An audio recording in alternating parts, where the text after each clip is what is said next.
This time around for the second game of our game day number 8. Dito lamang sa Far East Basketball League Season 1, you are gonna be watching the Philippine International College, the PIC, go at it. The Commandos go against the Great Danes of the Angeles University Foundation. Here are your schedule para sa quadruple header natin. Kanina natapos na ang laban ng Arandia Rhinos and the PCU Dolphins as the Dolphins got the victory over there. This time, kailangan nating makita kung kaya ba ng PIC Commandos na matanggal ang winning streak ng Great Danes, or will AUF continue to bring on that momentum? Dahil may susunod pa tayong laro, mamaya-maya lamang.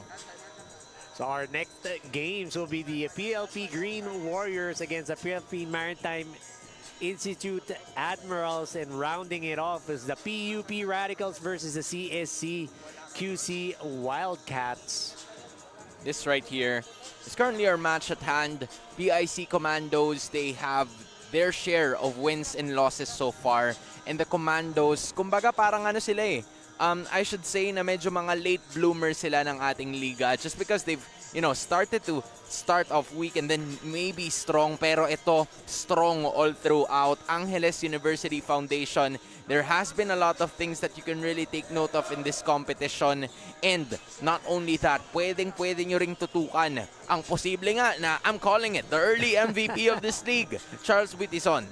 So AUF winning against their game against PCU 69-67. They needed an extra 5 minutes for that ball game to pull that one off and keep their unbeaten record at 5-0 up to 6-0.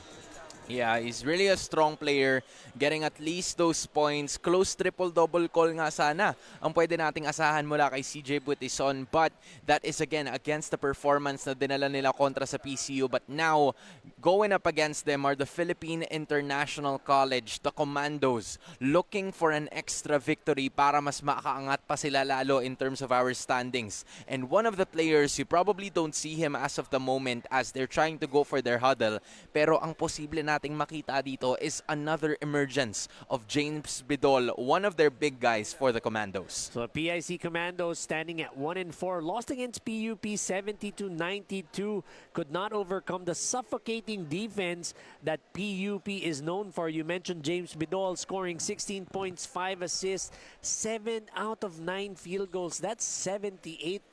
Very, very nice shooting clip for James Bidol. Now I'm curious to see kung paano nga ba siya magper-perform against one of the best big men that we have in the league. That is Gian Akira Cruz. But that is gonna be answered in a few seconds as we toss it over to our game announcer.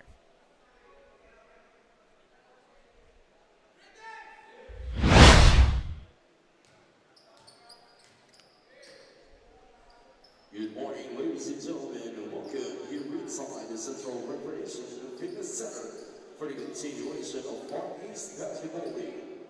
Our second game is between the PIC Commandos and the Angeles University Foundation. Now let's meet the starters first from the Angeles University Foundation. On guard number 6, Paul Toby.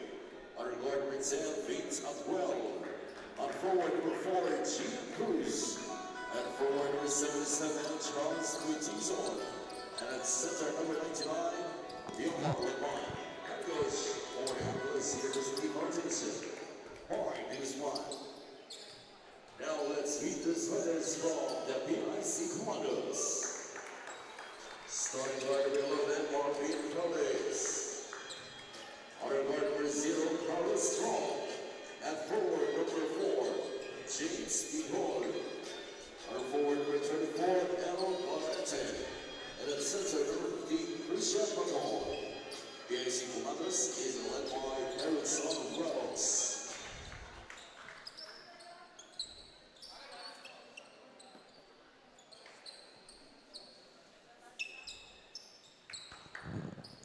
Our game officials, Dennis Galvin, and Richie and Noel Torrentino.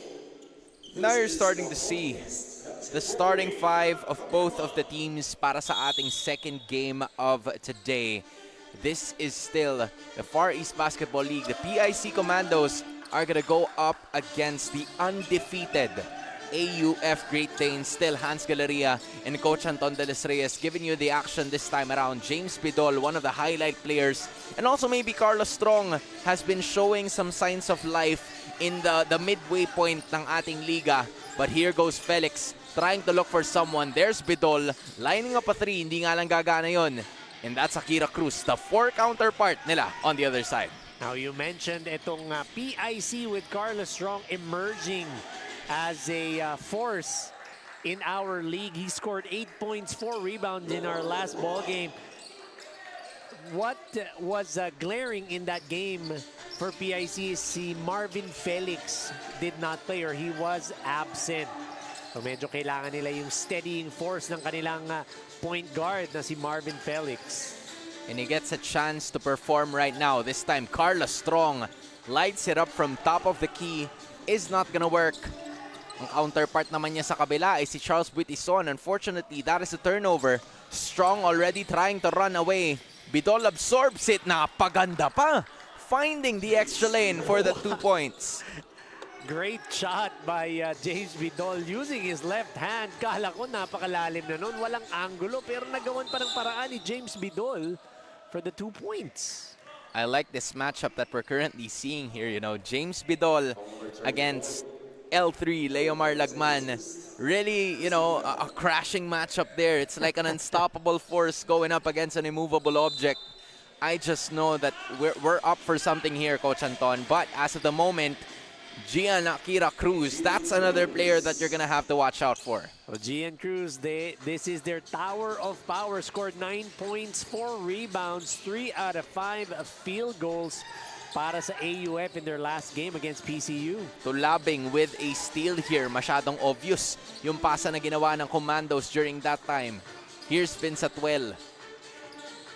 And then Buitison really having 20 points in that very first game na nakita natin kanina. And now it's Batoon na matatawagan ng kanyang pinakaunang foul. Still 4-2. 2 minutes of action passing by. Chris Batoon did not play in their last game. So medyo gustong bumawi, I'm sure, ng mga players ng PIC na hindi nakalaro. Alam mo, Coach, I know players like Chris Bitoon. Pero now we have Christian Batoon in this case. Hopefully, he can give the same amount of impact that, you know, we see Chris Bitoon gives in the rest. I don't know if they're related. They're probably not. But, you know, speaking of the devil, here's Batoon now. And he's going to be able to fish for a... Or actually not. It's a 3-second violation. And usually, ito, kapaan period to ng dalawang teams natin eh. But, I should say that AUF is a team that would usually start off very strong. So this is very unlikely for them. So we're going to see how PIC is going to match up now with the energy that AUF shows early on in their ball games. Now it's at 12, finding Tulabing. Gets it to Buitison, finding some space. Short is that ball. Rekta kay Strong. James Bidol now contesting that defense and he gets it to fall. James Bidol having all of the 4 points so far ng PIC. James Bidol yo-yoing that shot. Very deceptive, no, James Bidol. You would think that he's heavy, he's not gonna get high up, but very strong. Etong si James Bidol, able to carry that weight around. 14 seconds left in the shot clock para sa kanilang kupunan. Buitison having that right amount of patience. Alam niya kung kailan siya aangat ng bola eh. So the pace, no, the pace that Charles Buitison has, doing wonders in this ball game early on. 3 different players already scoring para sa kupunan ng AUF. Meanwhile, that guy who just missed, Charles Buitison, or should I say James Bidol, will Felix join the party? Yes, he will. So Finally getting it in. Marvin Felix getting that 3 to go. Took matters into his own hands. His teammates probably missed him. That was very much needed. Buitison missing on another one again. Nagmamadali na naman si Felix on the other side. Getting it through. His services was definitely needed in that last game. But coach is probably happy that he's here now. 5 straight points for Marvin Felix. Leak out. Great outlet pass. The score is now 9-6 lamang ang PIC. Tulabing In and out goes the basketball. Atuel gets rejected. Errol Clarete holding his own inside, getting that block. Now, funny story, we're both from Antipolo, Hans. Errol, this school, PIC, it's along Bularin Road in Antipolo, which is where we live nearby. I actually saw Errol Clarete in their last ball game. He was there. It was nice to see a familiar face. Yeah, he's one of the familiar faces if you are from Antipolo, but as of this moment, they're currently in QC. Probably unfamiliar territory, probably not. But look at this. Gian Cruz overpowered that shot. Now it's PIC. Look at Felix. What a way to get inside. Just couldn't convert. Now it's Batoon. Really fast-paced basketball ang ipinapakita natin or nila sa atin as Bidol misses on that one. Atuel, Lagman finding Elospa but couldn't. Now it's Bidol again. And there is another steal. A flurry of mistakes and errors ang nakikita natin from both of the teams. But that's gonna stop with Leo Lagman getting it inside. So L3 making sure he's going to stop the bleeding para dito sa PIC or para sa AUF. Getting the 2 points to go inside. It's really difficult to stop L3 once he's that deep inside. Yup, still.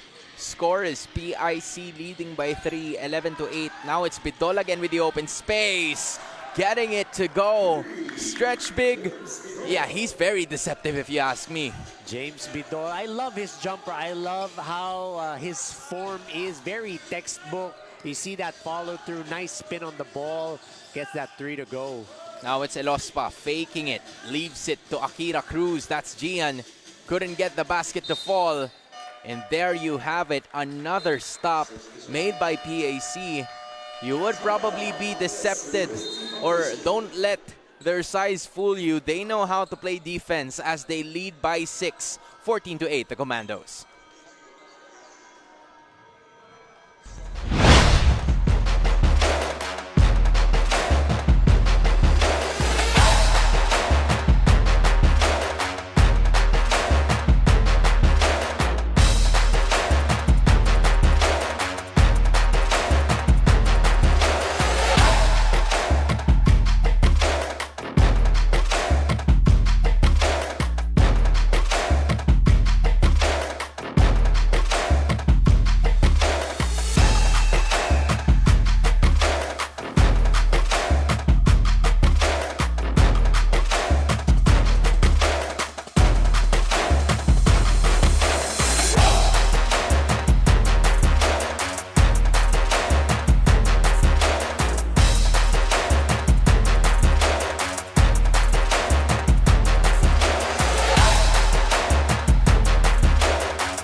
Going back to this game now, you probably heard that. I don't know if you heard that or not, but we're just talking about the NBA. But now we talk about FEBL. We are seeing the Philippine International College actually having a cushion here of 6 points.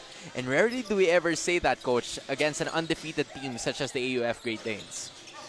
Very inspired itong PIC playing today. No? Nakikita mo yung intensity nila, the energy. It looks like that break did them really good. That was a really good shot. Courtesy of Errol Clarete bringing it through para sa kanilang koponan. And there you have it, another shot made for their side. Meanwhile, I would usually say from the logo, but there's no logo there. So we continue with the ball. Possession here, Clarete faking, leaving it for Strong. That's another shot. And those are another set of opportunities para sa PIC. I like the unselfishness is being shown by PIC earlier. Clarete was able to get the ball inside, in the middle. Ngayon, si Carlos Strong naman ang nakakuha ng bola doon and he was fouled. Makes the first free throw. So again, no, that break. Mukhang maganda ang naidulot nun for the PIC Commandos. And there's gonna be another addition this time para sa koponan ng AUF. More guard help is gonna be here para sa kanilang team as David Carlos, or Carlos David rather, finally getting it through for their team. Here he goes with a 3 to introduce himself, make an immediate impact in this game. Carlos David, quick 3, like what you mentioned, introducing himself. Nice ball swing para sa AUF to get that shot. AUF immediately transitioning here to full court man-to-man. They would want to go to get at it. Clarete though forced to take a shot, and he gets the friendly bounce to fall. Shooter's bounce para kay Errol Clarete. That 15-foot jumper is right there for him. 4 points already para dito kay Errol Clarete. Less than 2 minutes to go in the first quarter. Maganda ang kalamangan dito ng PIC. David finding someone on the other side. Felix stops him. And he's trying to go and lead him on his tracks. Pero masyadong malakas yun. Felix, binuhay sana yung bola. But he was too below the basket. Even so, if you're the coach, you're probably not mad at that because that was effort. I'll take that. Marvin Felix outrunning everyone, just could not get the layup to go. Pero yun nga, yung active hands niya, natapikan niya ng bola sa ilalim. Hindi nga lang niya nakuha, sayang. And again, another turnover that was costly. You know, Batoon was already on the floor due to him trying to guard him, but here it goes, right? Another one of those lucky bounces na nakita natin with Errol Clarete already having 4 points in this game. And now with less than a minute to go, PIC has a chance to extend this into double digits if they want to. Bidol being hounded by L3. There goes the Bea defense. If you know, you know. Finding Clarete again. That's his favorite shot. And he's finding the basket all of a sudden. Great pass by James Bidol. Errol Clarete now with 6 points, scoring the last 4 points nitong PIC. Now here's Elospa finding Cruz. That is a shot that is really good about Gian Cruz because he can also take it from beyond the arc. Nice soft touch by Gian Cruz. Caught his defender off guard by going outside, taking that 3. Now here's Clarete again. Mainit pa daw kasi. Now they want to go ahead and get it inside, and they will be successful as Jeff Buenaventura making immediate impact as well. Nakita natin Carlos David lighting it up with a 3 para sa AUF. Now a substitution for PIC as Buenaventura's going to be tested at the free throw line. James Buenaventura getting that offensive rebound. Had 6 points, 5 rebounds in their last outing. So he's now going to make that... I thought he was going to go to the free throw. Pero mukhang baseline lang daw. Baseline inbound. Yep, not just yet. Still 5 seconds remaining in this very first quarter of action. The lead is still at 22-14. Coach Anton, all throughout the first quarter, what do you think has been, you know, the key para sa kupunan ng PIC towards their performance right now? Because it's not easy to take a 9-point lead in the first quarter against an undefeated team like AUF. It's just the energy that they're showing.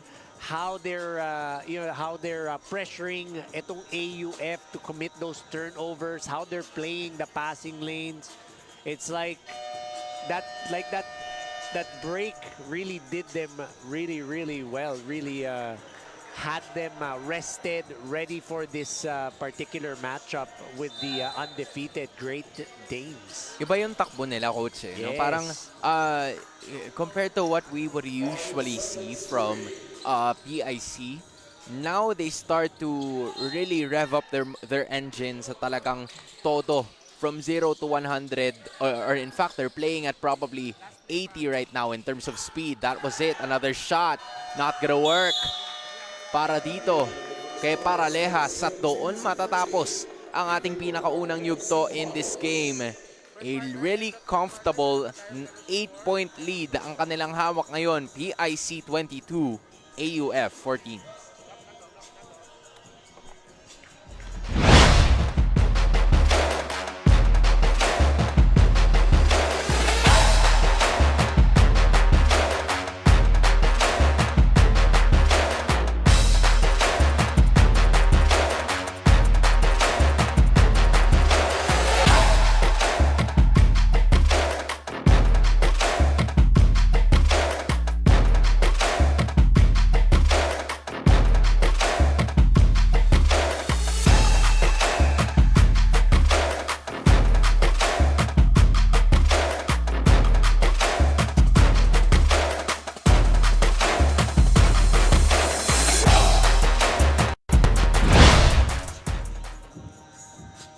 to start strong this time is what the Commandos planned, because looking back at their previous game, parang nga daw silang engine na kailangan pa ng time para mag-init, and Coach Erickson is hopeful that this time, umpisa pa lang, they're gonna give their all, and I think that's what they're showing right now. Hansen, Coach Anton? Maraming salamat to Miss Angelica Sarmiento. I like what she mentioned, and nagtatranslate talaga yun dun sa laro nila as of the moment na yung engine, siguro mula Antipolo pa lang siguro nagwa-warm up na tong mga to, because they are really revving up their engines and they are leading by 8 to start off the second quarter. For AUF, this is unfamiliar territory for them, pero mahaba pa ang laban and there are still a lot of ways that this game ball can go. So you mentioned, no, parang, Angelica mentioned, matagal daw uminit. So parang diesel itong PIC, pero ngayon parang high octane, mukhang pang drag racing with the way they're starting this ball game. But again, you mentioned also, mahaba pa yung laro. It's not how you start, but it's how you end the ball game. So tingnan natin how PIC, if they're going to continue stepping on the gas for today's ball game. Yeah, that is the idea I had in mind. Kasi parang if you're playing at this pace, how far can you maintain the pace? As you see the players of PIC at the bench, they're really jumping. They really wanted that end one play because Buenaventura lost his shoe. Lost his shoe. Parang Cinderella lang. He's fitting it right now. Oh man, they thought it would be a highlight, but you see the chemistry really playing out para dito sa koponan ng PIC. They were really looking forward to those points being scored, but Buenaventura has a chance to take it dito sa free throw line. You know what I like? Maybe our viewers they can't see it, pero it's you see that they're having fun. The Commandos in today's ball game, they are having fun. They have smiles on their faces. They're very relaxed. Their vibe is different. Yes, it is just very different in today's game. It's like they went through an enlightenment session and all of a sudden, team building. right? I have no idea how this works. We're gonna ask Angelica to ask si head coach Erickson kung Yeah, like what's the team building difference? mo ba? Oo, kasi iba yung datingan ng Commandos na to. Oh, parang ang ganda ng gising nila in this game. That break, just like what you said, has really helped them to move even further. But now it's David. Looking at that right elbow, Elospa, second try. Not gonna work at the three-point line. But here they go again. Fresh 14 awarded to the Great Danes. Can they find a basket here to get themselves on the offensive side of things? Cruz being hounded by the defense. Now it's Elospa. Tutok yung tira. He gets the shot to fall. Great effort there para sa PIC. Getting the block. Nalaglag lang talaga kay Marvin Elospa yung bola. That's why he was able to get that stick back for the deuce.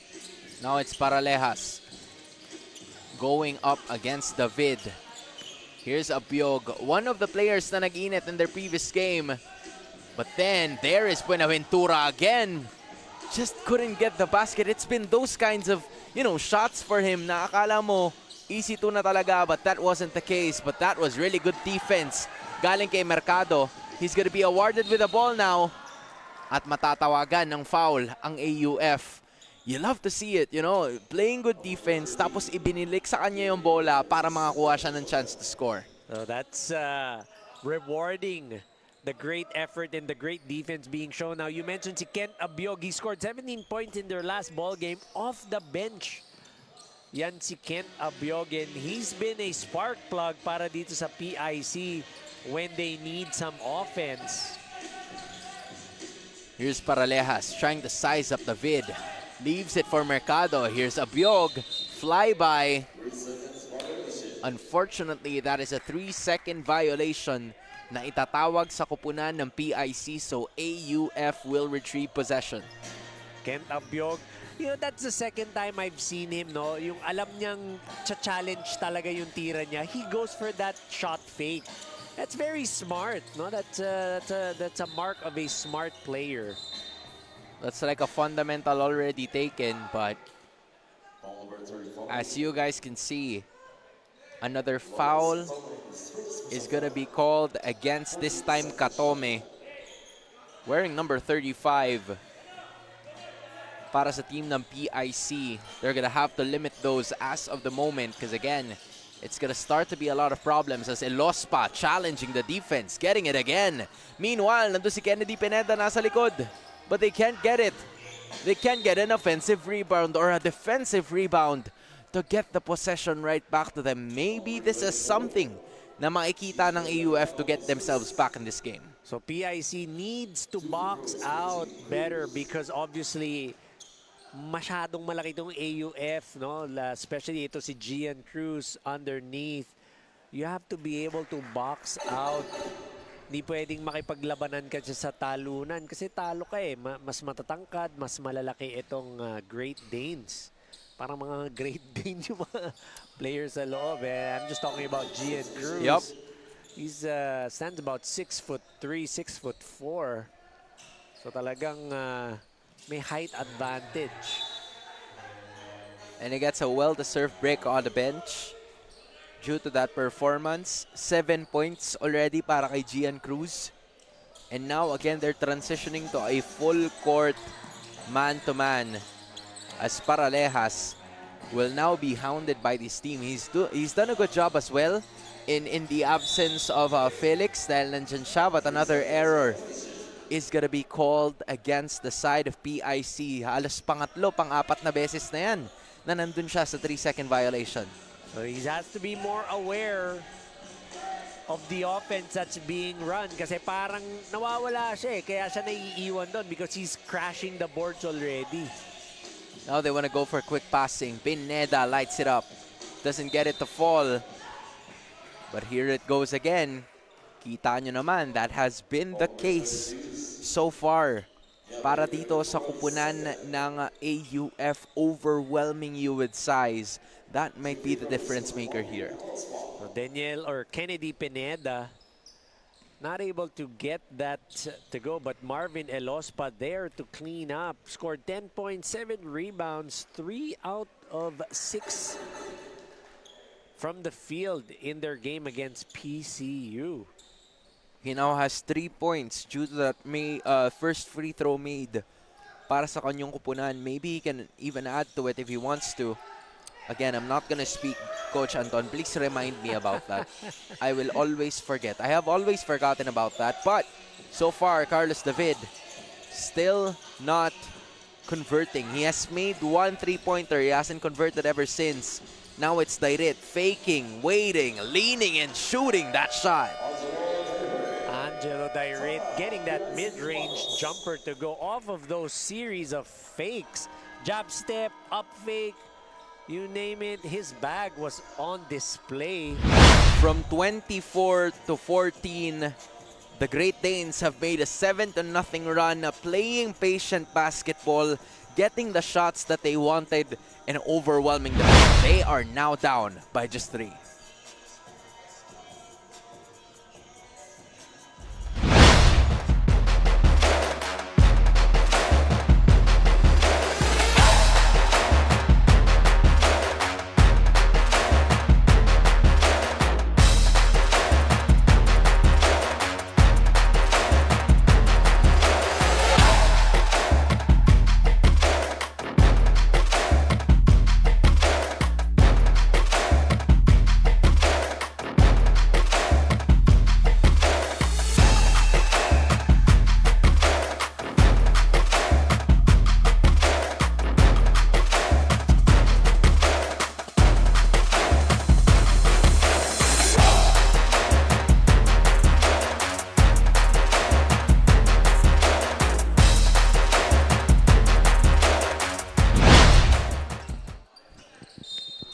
Still the continuation of the second quarter here. A 7-0 run has been made by Angeles University Foundation in just 5 minutes of gameplay para ipakita sa atin that they won't go down or they will not be undefeated for no reason, right? This is the reason why, because of composed basketball na ipinapakita nila sa atin. Abiog getting it to Bidol again, lights up a 3. Not gonna work. Clarete and Elospa fighting for that basketball. And then all of a sudden, that is going to be onto the other side. Fresh 14 ang i-award dito sa PIC. Now, during that 7-0 run, James Bidol wasn't on the floor, so malaking factor yan. As Kent Abiog missing on that three-point attempt. That was a nice play drawn up, no baseline play. Malamig-lamig pa, kailangan pang painitin. Same goes for Kennedy Pineda as they miss happens. Maybe this is something that could help him fighting through the contact. Kent Abiog, if I can't do it from the outside, I'm gonna take it all the way to the basket. It was 0 for 3, pero look at this fast break. Kent Abiog, he couldn't get it from the three-point area. Now he's gonna try a traditional three-point play. Absorbs the bang, gets the bucket. And the trust given to Kent Abiog by the rest of his teammates. Sige, baba na tayo. He's gonna make that easily. Known as one of the shooters of the Commandos in this game, you just know that he can deliver in this matchup. 27-21, starting and finally stopping the bleeding are the Commandos. Pero yan, yung free throw na yan, very, very important. Because for shooters, minsan they just want to see that ball drop in the bucket, and that's gonna get them going. So we're going to watch out for Kent Abiog. Playing good defense as well. Now it's Felix fighting through the contact, one of the smallest guys on the floor. Now it's PIC making a 5-0 run of their own. So the defense of Kent Abiog giving it up to Marvin Felix, streaking down court, using his body to protect the ball. Elospa, easy shot, not gonna take it. And then all of a sudden, that's gonna be a loose ball foul called against Genriv Manalo. So Genriv Manalo did not have position, wanted to get that offensive rebound, got caught pushing off. Again, trinabaho ng AUF para makabalik sa larong ito. But then James Bidol, when he lights up that shot, for some reason, that was a good-looking stroke to bring the lead back to double digits. Now that stroke of James Bidol, you see how he was looking behind him, checking to see kung nasa ng kanyang bantay. Here they go again, coach. Woo! They're just picking up the tempo. Bidol, he knows that he's a threat, so he goes inside now. Not gonna work. And now it's Bitison also back in the game. Elospa fighting for it. And he gets the shot to fall. Marvin Elospa making mincemeat out of the defense of Kent Abiog. Now it's Clarete. Or should I say that's Katome. Bidol again. Gets it to go. James Bidol not shy in taking those shots. My goodness, James Bidol giving that 11-point lead para dito sa PIC. 11-point lead, 12 points in total para kay James Bidol as another steal has happened. Bidol to Abiog, the open lane para sa 2 puntos. And now, the Commandos are in command of this game. Leading by 13, that's 36-23. Just take a look at this defensive turned into an offensive. Bidol to Abiog. That's point B to point A para sa'yo. Taking it all the way to the basket.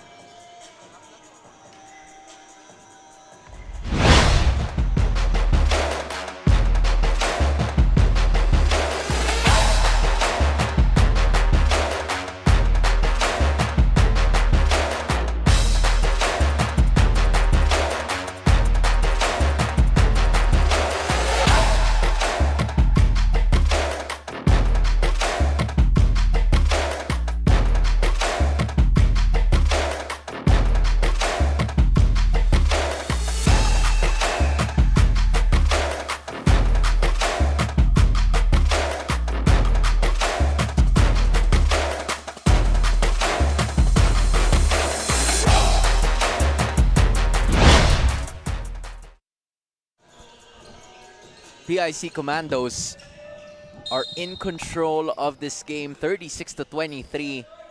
Right when it was around 24-21 ang ating score, they just made a 10-3 run for them to extend this lead, or 10-2 run rather, just to extend this lead. And there they go again. Now it's Felix fighting it through, almost getting it. But you see, Coach, the activity that's happening in this game, mas masaya pa sila when there's a stop happening kaysa pag nakaka-score sila dun sa kabila. I gotta point this out. Marvin Felix, you see how fast he was, but you see two teammates were right there behind him in case he missed that shot. So you see how inspired talaga itong PIC, how they're training, how they're really looking to, parang make a mark in this ball game. I wanna know how the drills are looking like. Puro takbuhan siguro ang drills nitong PIC at tumatakbo sila sa mga bulubundukin ng Antipolo. That's the best case scenario that I could give you, Coach. But it is still, or it has now ballooned into a 15-point lead. And rarely do you ever see them be in this situation, AUF, as another defensive stop has happened. Now it's Abiog slowing down the pace of this ball game. Kung tutuusin nga, Coach, diba, just like what we've said, AUF can overwhelm you with their size advantage. But that doesn't seem to be the case as of the moment because the speed is working for PIC. But a turnover has happened there. At meron namang ikot na gagawin dito ang AUF as the Great Danes are bringing down the basketball. Joshua Yalong is gonna be able to fish for a foul. And parehas na sila ngayon nasa penalty situation. So Joshua Yalong getting tripped on his way to the basket. Pero prior to that, yung offensive set medyo nag-aalangan doon. No? Nag-aalangan ng PIC. Now prior to that, si Kent Abiog, napakaganda na sana if he just stepped on the gas, kept on attacking, pero he decided to pull it back. I think they would be better off speeding and, yung tempo, bilisan lang nila. As you see, Gian Cruz getting that offensive rebound. So yung height ni Gian Cruz really a factor in this ball game. During half-court sets, Coach, no, parang dun mas nagkakaroon ng advantage ang kupunan ng AUF. Coach wanted to give the extra pass to one of his players, but unfortunately, you're only allowed 5 players on the court. So, yeah, maybe next time, Coach. Maybe next time. They outside din, nasa labas. Yeah, outside na, Coach. But then, as of this moment, PIC still on the lead. Bidol with the effort. But L3, alam mo na to, men. Kaso masyadong napalakas. Hindi nakapindot ng preno during that moment. Now it's Felix trying to go all the way. Oh my goodness. That speed, and then he stops on a dime, composes himself. Wow. The dynamic duo of Bidol and Felix. Bidol with 12. Felix with 11 points. And again, another foul. They're gonna have to be careful on this one. Kasi yan ang isa sa mga pwedeng gawin ng kupunan ng AUF if they want to get back in this game.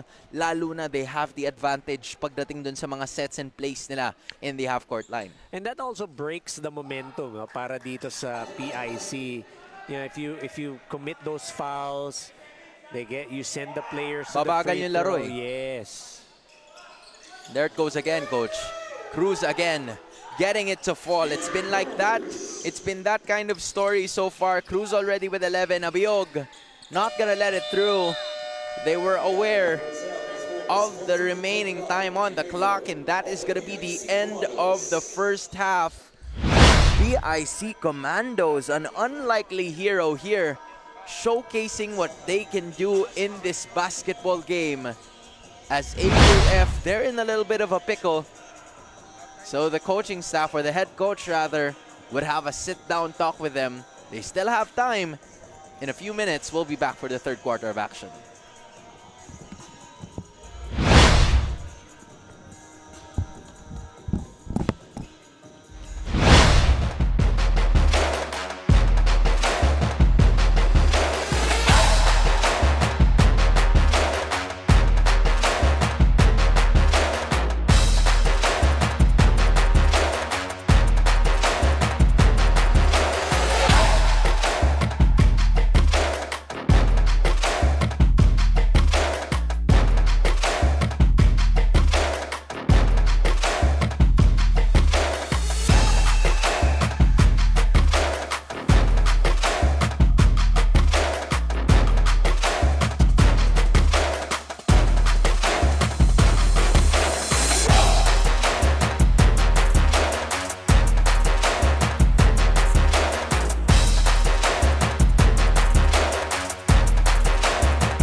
You are currently looking at the Philippine International College in the AUF Great Danes. The Commandos taking the lead over the Great Danes, 40-29 in the action. And you are still watching Far East Basketball League Season 1. Ibang klase ang nagiging performance dito ng PIC, Coach. We've mentioned it earlier, and I don't want to sound like a broken record, pero they're playing inspired basketball. There's a difference, no? Yung like what you said nga, iba yung vibe. At ibang vibe nitong PIC, the energy, the way they run, the way they're very active on defense as well as offense. They just know how to play the game.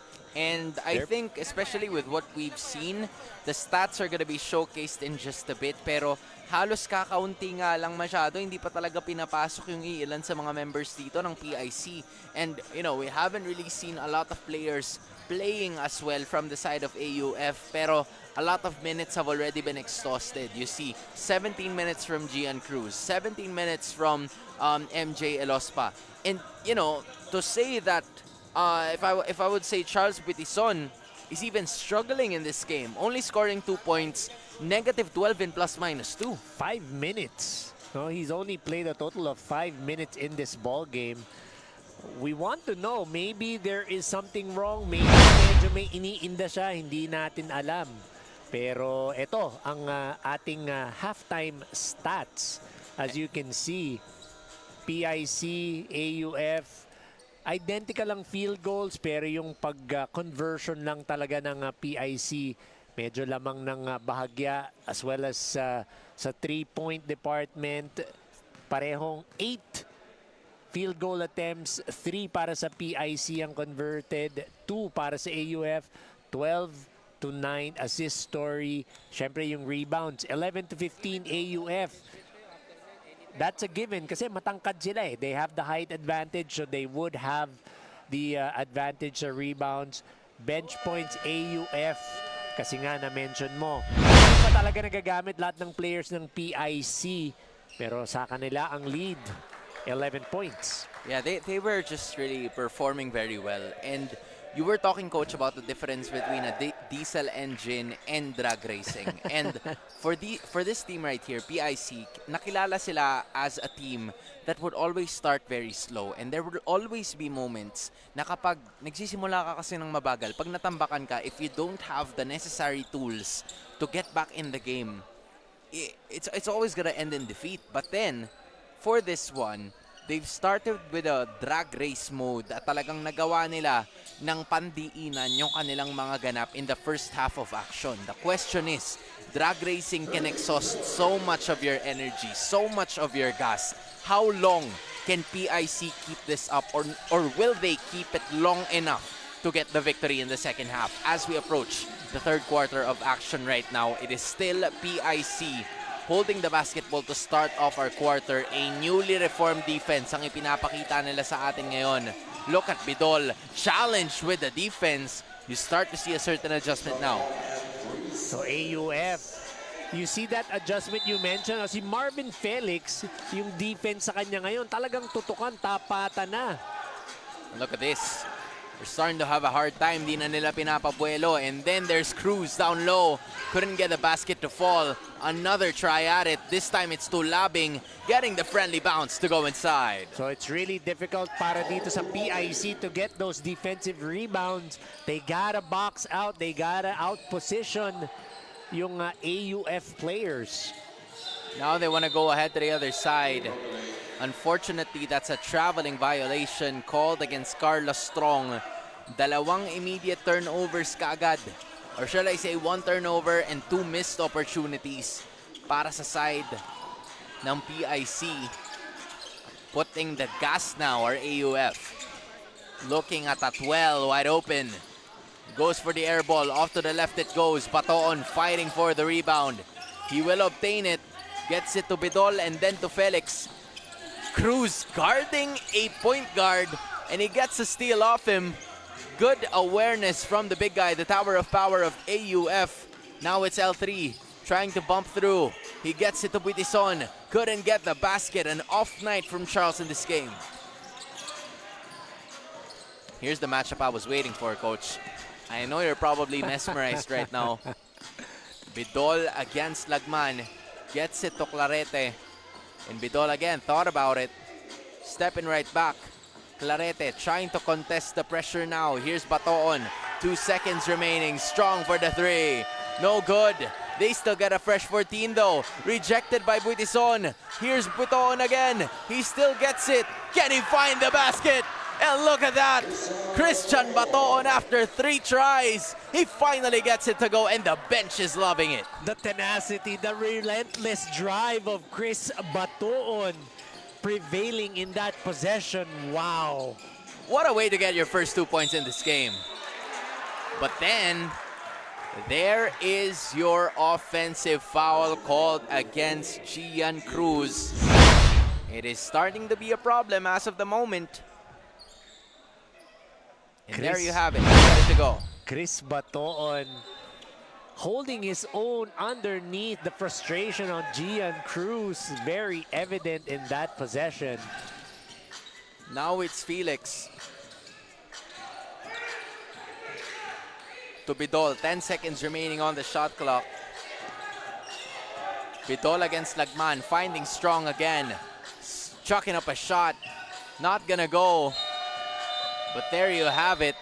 Yes, it bumped into one of the AUF players, but that is a shot clock violation. Second turnover yan. Mind you, coach, nakaka-4 na turnovers pa lang ang PIC in that first half. Pero nakadalawa na sila ngayon. That's a great point. No, na 4 pa lang ang turnovers ng PIC, taking care of the basketball. Itong Commandos, that's why they have this lead. Now it's Atwell. Good defense again by Felix. Atwell leaves it for Lagman, leaves it for Buitison. But that is a 3-second violation. Unselfishness is good, but you need to take it sometimes. You gotta be selfish sometimes, especially in basketball, because you will be called for that 3-second violation. Now it's Bidol against Lagman. A familiar matchup on the left elbow. Leaves it for Clarete. That's his shot. Not gonna work there. Now it's Cruz bringing down the basketball. The tower of power all the way. Couldn't get it to go. And then there is a call that is left towards the foot of Gian Cruz. Rarely ever see him go through this situation. However, he still has 11 points. But the team is probably gonna need a little more from him now. James Bidol tapping that ball, hitting the foot of Gian Cruz. Abiog thought about it. Too strong on that tier. Now it's Buitison going all the way. He wants to take it. And he finally gets it through. Buitison getting the first 2 points of his para sa second half. 4 points in total. Now it's PIC. Abiog holding it, using and going to the right. And Gian Cruz getting a bit of it. Tenacity won't work against the tower of power, especially when he's in position. So too tall para dito kay Chris Batoon is Gian Cruz. He had great position inside. That was a great pass from his teammate. Pero mahirap talaga when you are underneath. Tapos si Gian Cruz ang babantay sa'yo. Baton's gonna be out. Buenaventura is gonna go in. I like this certain big man matchup here. It's Cruz and it's Lagman kontra kay Bidol at kay Buenaventura. Folks, we are up for a game. There is Felix again. Not gonna work that time. There was a bump that has happened, pero meron na namang lipad, but Abiog was ready to receive it. Interception made by PIC. A little bit more than 4 minutes remaining in this game. There's Felix all the way para sa 2 puntos. And that ball fake also talagang got his defender frozen like a deer caught in the headlights. Napakaganda nung layup na yon ni Marvin Felix. Felix already having 13 points in this game. Now the Tower of Power wants to go inside, leaving it for Lagman to kiss it off the glass para sa 2 puntos. AUF trying to keep it within striking distance, but they would probably want a bit more from that. So great pass by Gian Cruz to his teammate L3.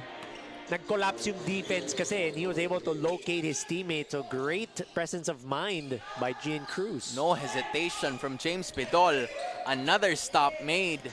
Just a simple hand up. Bidol probably gonna try again. Fly by 3. Not gonna work. At well, outstretched arms for the rebound. Buitison all alone para sa 2 puntos. Buitison getting 4 points in this quarter alone. A much needed set of points. And it's official, AUF is now just within striking distance, 44-37.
Still in the lead are the PIC Commandos, although I have to say that AUF has done a tremendous job in keeping the ball game within striking distance. Now they go to full court press.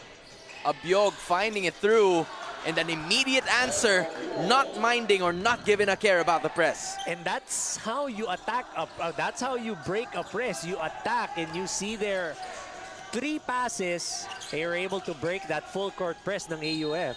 Most of the time, we know Kent Abiog as one of their sharpshooters, right? He's made a lot of 3-pointers during their previous game, but most of the shots that he's made are both from the mid-range and also taking it all the way to the basket. A different mindset, a different set of skills ang ipinapakita niya sa atin in this game. And that's a mark of a smart player. With his son against Felix. Oh, man. They were looking at it as of the moment. And there were different calls from our officials. They wanted to make sure to take a look at it. And then all of a sudden, looking at this instant replay, right? There was already a bump before the shot attempt was starting to be made. You see one of our officials before the transition, he was looking for an unsportsmanlike foul. Another official looking at a personal foul. And of course, the head coach really minding the health of his players. If we remember correctly, Marvin Felix was one of the injured players from before, and he doesn't want that player, one of his important players, to be back in that same situation again. Marvin Felix instrumental in this ball game, already with 13 points unofficially in my count. So talagang all right, that was already a call from one of our officials as they went nearby towards us, wanting to go for the extra call. And I feel like this time, that is an immediate call for an... I want to say it, Coach, but like I want him to say it first. You know, we got the news here. But yes, it is confirmed to be an unsportsmanlike foul number 1 called against Charles Buitison, given the fact na hindi pa kasi tumitira, Coach, eh. Pero yung attempt mo kasi para maalipad, nahinder na just because of that bump. And it's not not making a play for the ball is what the FIBA rules would call it. But they also give a warning, or they also give a technical foul to the head coach of PIC for unsportsmanlike behavior. So there it is. Lagman is going to be trying to shoot that. He makes it. That's going to be helpful for them getting back in this game, because so far they have been in the passenger's seat for, you know, all the majority of this match. Lagman already with 7 points towards getting that free throw in. Now it's Felix's turn. Looks like at some point he isn't faced with what has happened so far in this game. Felix making one. He still has another shot to take it. The commentator's jinx apparently doesn't work on him. 15 points already for this guy. Now you mentioned majority of this ball game, AUF only led 2-0. And then from there, PIC took control of our ball game. Lead back to 10. Now it's Abiog trying to look for some space. Pero double-triple violation ang itatawag. One of our referees had to look at the coach and he was like, don't worry, coach, I saw what happened. I got you. Eagle Eyes is our referee on top of the action. Atwell now trying to guide his teammates on where to go. He was telling them, dun ka. Kasi ako titira nito sa gitna.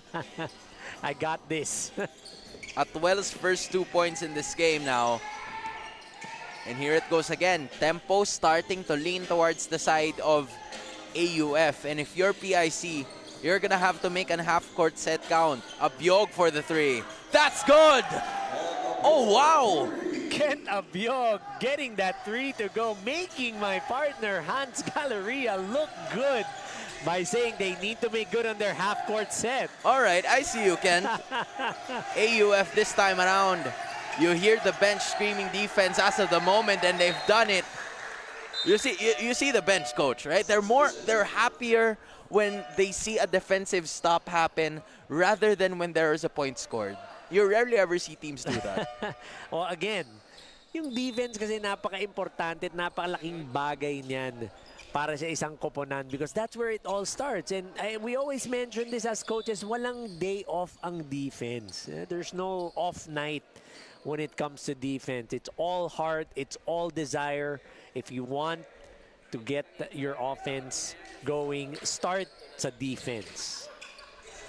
And now they go back on offense just because of the defensive stop that they've done.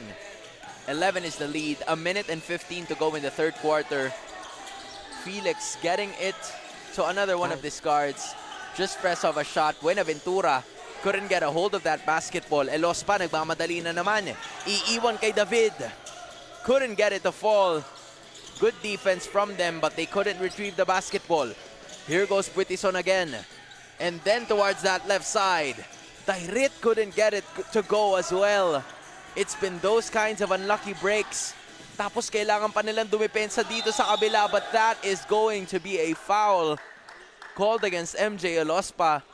Sometimes I don't know what this guy is thinking. Is he gonna complain? Is he just gonna stand with the call? That's not a lot of reactions that you would get from MJ. Stone cold of a player, but he probably knows that he committed a foul during that time. Marvin Elospa, he was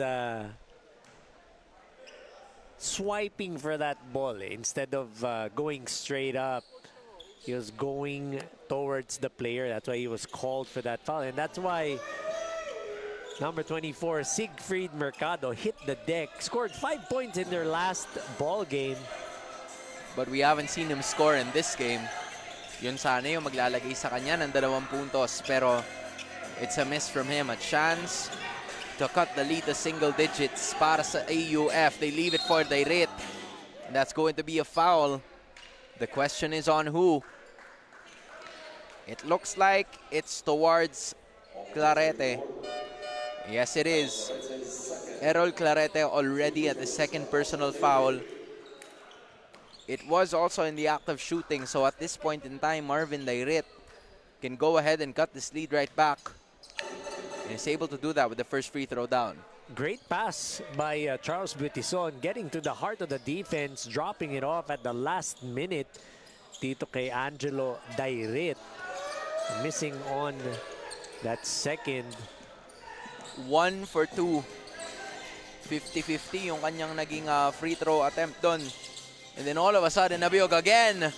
Not gonna work. I thought he was gonna make it, but then you see it. There is a current dead ball happening in terms of the situation. The ball possession, the arrow is pointing towards the side of AUF with only 4 seconds to go. They're gonna have to defend this if they don't want that double-digit lead to fall. They have done it almost. Buitison with the attempt. That's no good. And that is going to be the end of the third quarter. In the midst of it all, Philippine International College is still in control. They lead by 10, 51-41 against the AUF Great Danes.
Just like you were telling me, Coach Anton, we are 10 minutes away from finding Maybe. out.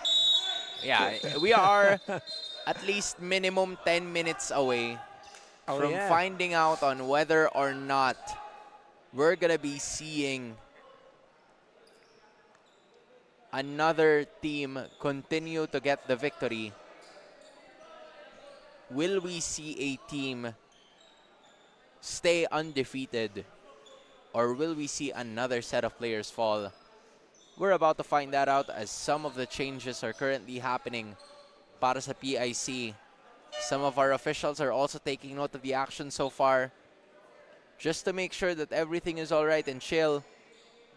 Because again, that is a situation that they would want.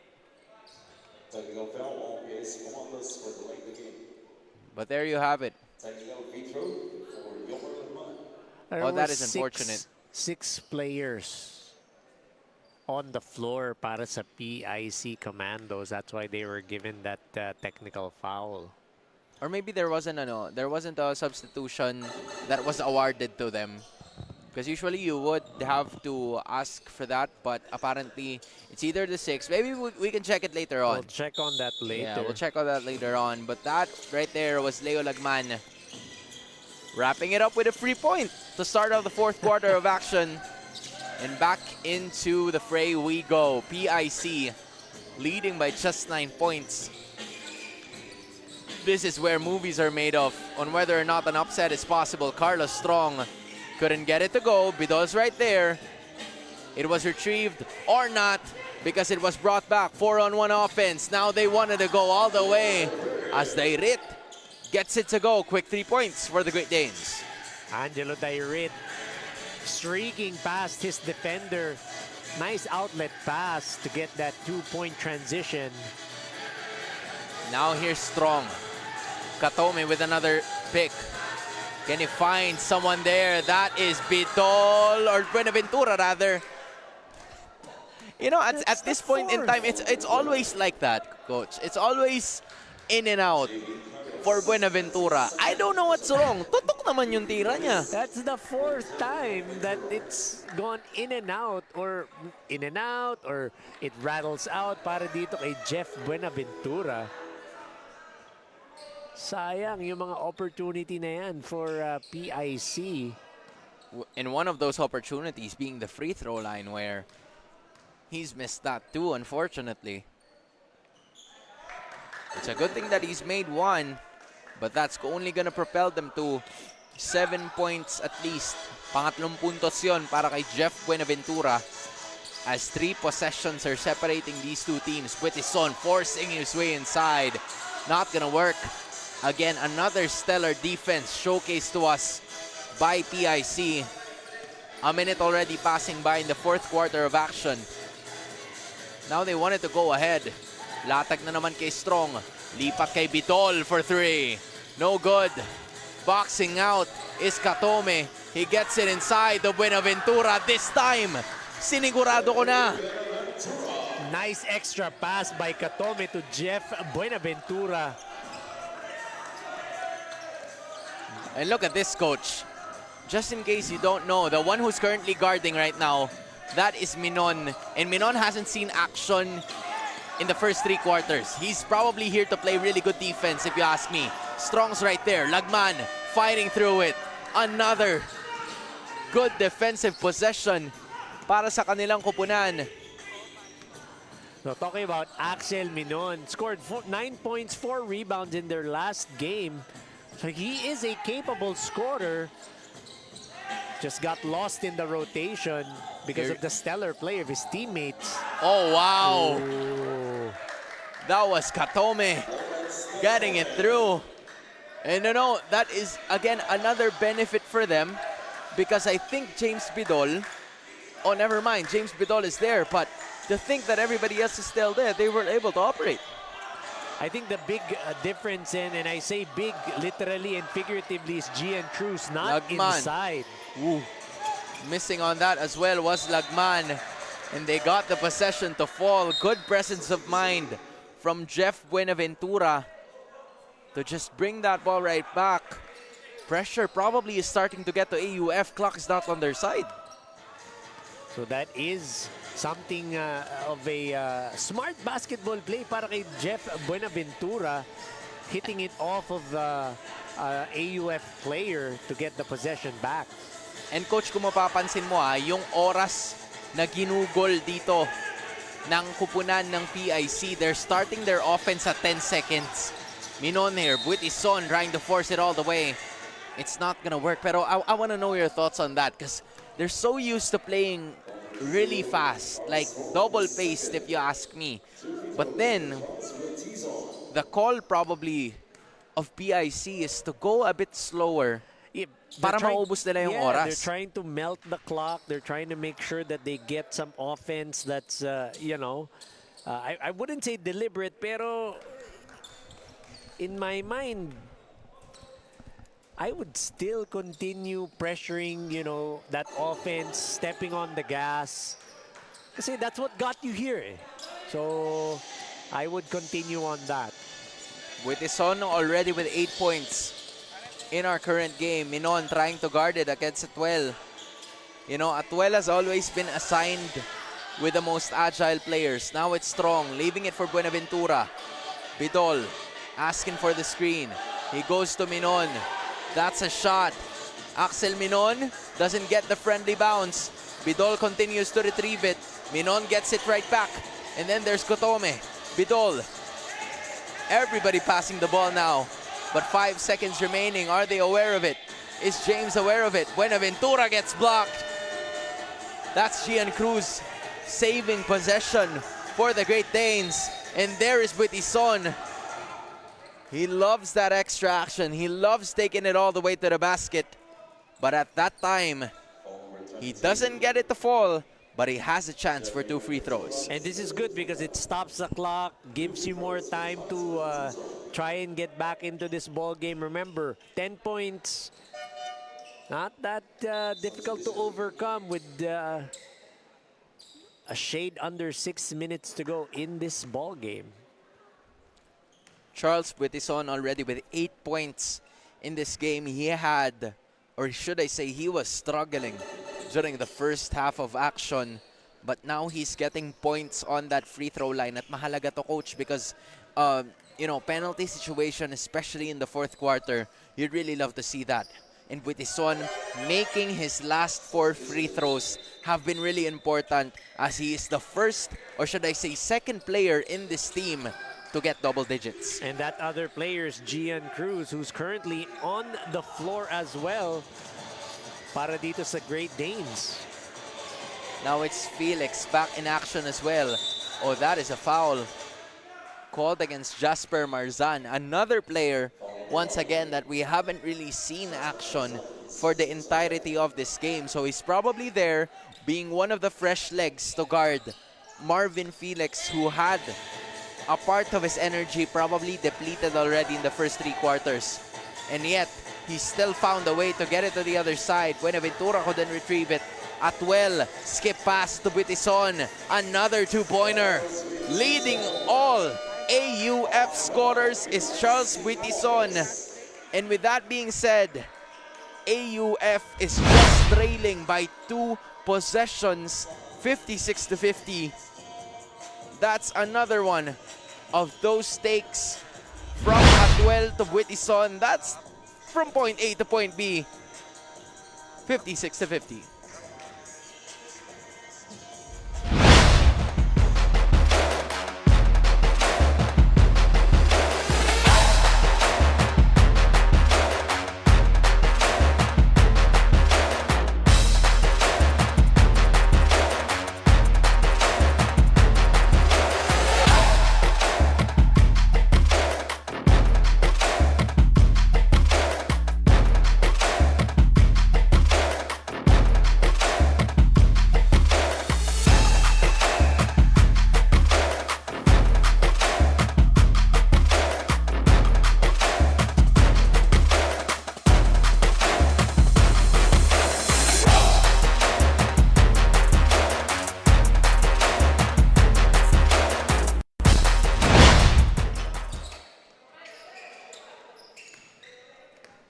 Just 5 minutes remaining in this ball game, and you get to see it with his son just getting a little emotional towards that because he was thinking that they had the basketball in the bag para sa kanyang kupunan. However, you're gonna have to be really careful with those because this could be a chance for it to get elevated.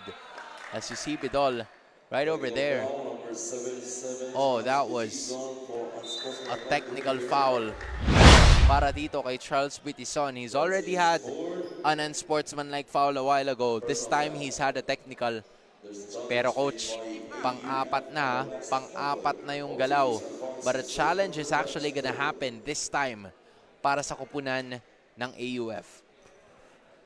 So that challenge, they are using it to their advantage. Pero masakit nga yun, no, for Charles Buitison because that is his 4th personal foul and we all know how instrumental he is para dito sa Great Dane squad. Silang dalawa ni Gian Cruz. Yan ang dalawang pinaka-importanting player Saan for nilang the Great kupunan? Danes. Right, yes. that's right. It's already Buitison scoring 12 points, leading all AUF scorers. Gian Cruz already with 11 in this game.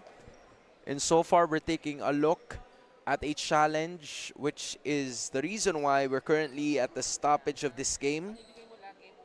At importante talaga ito magiging call na to because that's gonna dictate the pace and the momentum of whether or not Buitison will still have one more foul to go. Or will it actually be another thing na kailangan nating alalahanin? Because again, this is a situation that we're gonna have, Coach. Coach, challenge, successful. Bali mariretain lang yung possession.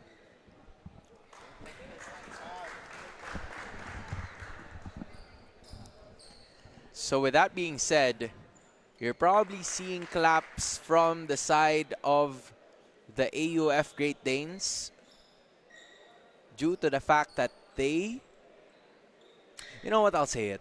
It is successful. It is a successful challenge from the side of the Great Danes. However, the technical foul will stand and AUF will somewhat, or should I say, they will just retain possession. They'll retain, well, they'll get, yeah. The reason why the referee mentioned to us that they're going to be retaining possession is because remember, naagaw ni Charles Buitison. The only reason why the play was halted was because there was a foul that was called, but it was already in the possession of Charles Buitison. So that's why retain possession, meaning it'll stay with AUF because he was able to steal the basketball. Oh, that is unfortunate. Coach, he had 4 fouls, but the technical foul will stand for Charles Buitison.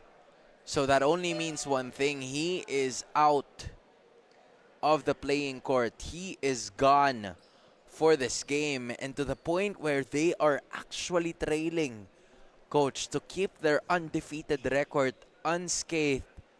You see him getting his bag, packing his things, and getting out of the playing court. Charles Buitison, what an unfortunate moment for him, as they can continue to go at it. But Buitison, he's not going to be able to talk to his teammates for a few minutes in one of the most important games so far in this league for Angeles University Foundation. So we're going to go ahead and make sure that Charles Buitison will be out of the playing court. So he cannot stay in the stands. He has to step out. James Bidol just making that very first free throw, the only free throw of his. We've seen him score 12 points in the very first half. We haven't seen him score since. But then 13 points na ngayon ang kanyang binibigay. Bidol against Lagman. How will AUF operate without one of their best players, Charles Buitison? We're about to find out. 6 seconds. Bidol sizing up the defense. No good. Elospa retrieving it. Atwell picking up the pace now. Rekta sa kaliwa. Turning around. Lifting it up, but that is not going to work. But the ball will be staying with the side of AUF, but a challenge is pretty imminent para dito sa kupunan ng PIC. So they're saying that James Bidol did not touch the ball. That's why they're asking for the challenge and the review. But prior to that, James Bidol, he took that shot with what? 2 seconds remaining. They're really milking the shot clock, making sure that they're going to use up as much time as they can. And again, I mentioned this, no, I'm not a fan of milking that shot clock because it's quite important na yung momentum kasi na nakuha nyo yung lead is because of how you push the tempo, how you push the pace. Although to be fair, they're still the ones in the lead. They are. But they're playing for me, how it is now. Parang it's It's pretty stagnant. yeah, they're playing not to lose when you're supposed to play to win. All right. So I see that idea. You do have a valid point there. Let's see if this works for them, though, because this is the strategy that they chose to come up with. As Felix is going to be guarded by Marzan. Now it's Bidol finding Clarete again, getting it to go. Does that work for you, Coach? Is this the pace that you were looking for? Nice stretch. That one, they attacked the basket. They made sure to get, they didn't milk the clock. They made sure to get an attempt in the basket, probably like 5 seconds remaining. So I like that more. Errol Clarete making his first free throw now already with 7 points. Make that 8. Goes because 2 they hit for 2 for 2 now. Yeah, goes 2 for 2 at the charity stripe. Now strong. Felix. Backcourt. Marzan almost lining it up. Not gonna work. Finding someone on the other side. That's Elospa. And then Strong playing really good defense are the PIC Commandos, only giving 5 seconds of breathing room for the Great Danes. Atwell now. Can they find something? Not gonna work. Lagman trying to get a shot up, and he was able to do so. Because of the foul, he's gonna go to the free throw line for 2. Not able to get the defensive rebound. Etong PIC. And again, L3, once he gets that deep inside, it's difficult to stop because of the space that he takes up. There's gonna be a lot of possible scenarios here, but Lagman, he's been scoring, or he's been making a living on that free throw line. He's made every single free throw so far in this competition. Now it's Bidol, less than 4 minutes to go. Can they find something here? That is the question. Felix finding some space, getting it inside. Not gonna work that time. Rekta na naman dito sa gitna, mabilis ang sagot. And that was Angelo Dairit giving some life para sa Great Danes. 7 points already para kay Dairit in this matchup. They're trying to chase a 6-point lead. They're looking for that as of the moment. Felix finding the open lane. Gets it all the way. Marvin Felix just too fast para dito sa AUF. I mean, I understand you want to match up, pero how difficult is it to guard the Spitfire guard of the Commandos? 17 points already para sa kanya. Elospa couldn't work. Dairit wanted to keep it alive, but Strong was there. Now it's Clarete. Bitol doing the smart idea of slowing it down. Strong was open, he didn't take it. They decide to leave it for Katome. Not gonna work. Now it's Dairit. Elospa again, he wanted to go all the way. Slowing down the tempo, 2 Great Danes are on the board. And they finally stop the play as MJ Elospa will be going to the free throw line. My goodness. What a game it has been, but AUF still in the verge of the chase. PIC standing their ground. They lead by 8, 61-53.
Usually, in instances like this, you would require the services of Charles Witison, one of the best players of the Angeles University Foundation. He is out after being, ejected from this game.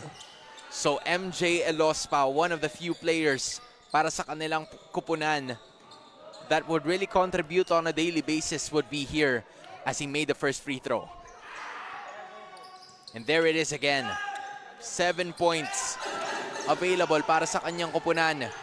Now it's Marzan trying to go for a chase. They're just down by 6, Coach Anton.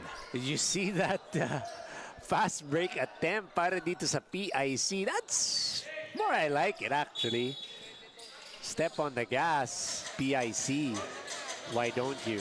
Bitol with an inbound, and that is looking like a defensive stop para sa Angeles University Foundation. A chance to cut it down to possibly a 1-possession ball game. Now here's Marzan. Cruz trying to find his way, turning around. Dairit thought about it. He leaves it, but that is again another defensive possession. Felix on the way. He tries to leave it inside. Nobody else was looking, but there is another stop made by the side of AUF. Final 2 minutes remaining in this game. Dairit just at the right place at the right time. So that was a wasted opportunity for Marvin Felix. His teammate actually already gave him that lane, but he decided to pass instead of take it strong to the hole. Felix now, 10 seconds, chucks up a 3. Not gonna work. And now it's Atuel rushing to give it to Dairit. But the pressure was just at the right time. Carlos Strong, hands up, man down for AUF. And they will retrieve possession once again. Oh, that's a foul. That is a foul called against Dairit. You start to feel the frustration felt by this team, and not only that, they're also in the penalty situation, coach. But you see the importance of keeping your hands up, no? Even if you're not challenging a shot, even if it's like an outlet pass, because your hands, keeping them up, bothers talaga that passing lane. And that's what happened there. That's why sa pool si Angelo Dairit, he wasn't able to get that pass. Clarete, these are very important free throws, and he was able to make at least one of them to fall. Now here's Dairit. Less than a minute and 30 remaining. Leaves it for Cruz, gets it in. Now AUF is just down by 5 points. They resort to a trap. Will they be able to successfully do it? Marvin Felix says no. They will go ahead and leave it for James Bidol. Bidol asking for a screen. Katome gives it to him. He's going up against MJ Elospa. Finding someone down low! My goodness! It should have been the other way around. But apparently that is not the case. Big to guard. Guard to big. From point B, that's Bidol. Slowing down the tempo, finding someone. I thought it was a quick pass. It was an alley-oop, it turns out. What a performance from PIC. Great recognition by James Bidol to find his teammate Marvin Felix cutting hard to the basket. He thought it was just a direct pass, but that was an alley-oop play. I was surprised Woo. to see, out of all people, Marvin Felix catching that lob. I was definitely caught off guard with that one, but still. Great If play. it was a great play. Nonetheless, yeah. You know, the greatest plays are the ones you don't expect, right? And in that one, the unlikely hero was indeed James Bidol and Marvin Felix, both scoring double digits in this game. And they are less than a minute away from creating an upset, from having a league where there are no longer undefeated teams. We're about to find out what is going to be the case here at well.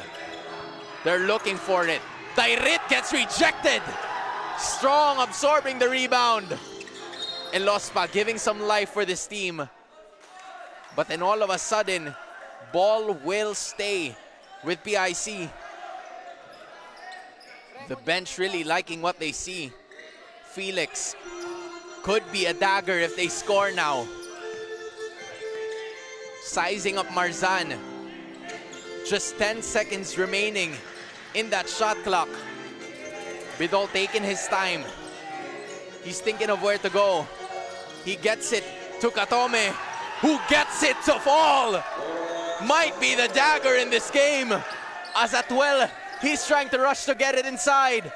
Looking for a teardrop, and it doesn't fall as well. Felix to Bidol to Strong for the icing on the cake. And PIC, that might be the game that we have here. And Marzan is just right there to do the formalities. And for the first time in FEBL Season 1, there has been a team that has defeated the undefeated AUF Great Danes. And that right there were the PIC Commandos. FEBL Season 1, kami naman. What a ball game. James Bidol, I gotta say, 3 assists, crucial assists in the end game. He did not score, but those 3 assists, very, very instrumental. Wow. A really tremendous performance ang ibinigay sa atin ng kupunan mula sa Antipolo Philippine International College, a team that you wouldn't really expect to give us one hell of a performance. We're able to do that today, leading by 11, winning by 11 against an undefeated team. The pressure was on them, and they treated the pressure like a gem. Now AUF They are still going to be the #1 team in our tournament, ending their first round campaign at, well, almost ending their first round campaign at 6-1. Although, I think they're currently sharing that one with PUP now. 6-1 for both the Radicals and the Great Danes. Who would have thought, Coach? Who would have thought that we'd have a game like this? And it was so different, no? This PIC squad, what they showed us, really different type of ball game. And we mentioned, and you said, they had a different vibe. There was a certain, bounce. There was a certain bounce to their step today. A really good vibe coming in from the PIC Commandos as they got the win. We're gonna throw it over to Miss Angelica Sarmiento together with the best player of this game. Kasama ko ngayon ang ating best player of the game, James Beadle of PIC Commandos. So congratulations sa iyo at sa buong PIC Commandos, and you guys are the first one to put a dent sa undefeated title ng AUF Great Danes. And sa tingin mo, paano ito naging posible? Sa akin lang po yung nakinig lang ako kay coach and sa tiwala ng mga teammates ko, ayan sila. Yun lang. And sabi nga ni Coach Erickson sa mga previous interview ko sa kanya, he is not losing faith and nag-iintay lang daw siya ng inyong breakthrough. And sa tingin ko, ito na nga ang naging breakthrough nyo. And ano pa ang kailangan namin amagan sa PIC Commando sa ating upcoming games? Siguro po yung another win, syempre, and inaano po namin yun. Ginagawa po talaga namin yung best namin para manalo. Yun lang. Yung win lang po talaga yung gusto namin. Thank you so much. At meron ka bang gustong batiin or pasalamatan? Ayun po, una po yung kay Mami and sa PIC management, syempre. Tapos ayun po sa kanila, yun, sa mga teammates. Patiwala nila sa akin. And sa mama and papa ko po nanonood. Love you. Thank you so much. And once again, congratulations sa iyo at sa buong team. And back to you guys. Maraming salamat, Miss Angelica Sarmiento, together with the best player of the game. That was James Bidol. And with that, there is no longer an undefeated team in FEBL. Everything is up for grabs again. The first seed, the Final Four, you name it. Coach, final thoughts on this game? Well, great showing by PIC. They ran AUF out of this building. That's how they were able to beat them. The fast break, the high-octane offense, looks like they were able to sustain that drag race type of start. It looks like they have an extra set of gas tanks on those wheels as they were able to take it all the way. Up next, we have the pamangtasan ng lugsod ng Pasig kontra sa Philippine Maritime Institute. We are about to find out who's gonna win that sa pagbabalik ng FEBL Season 1.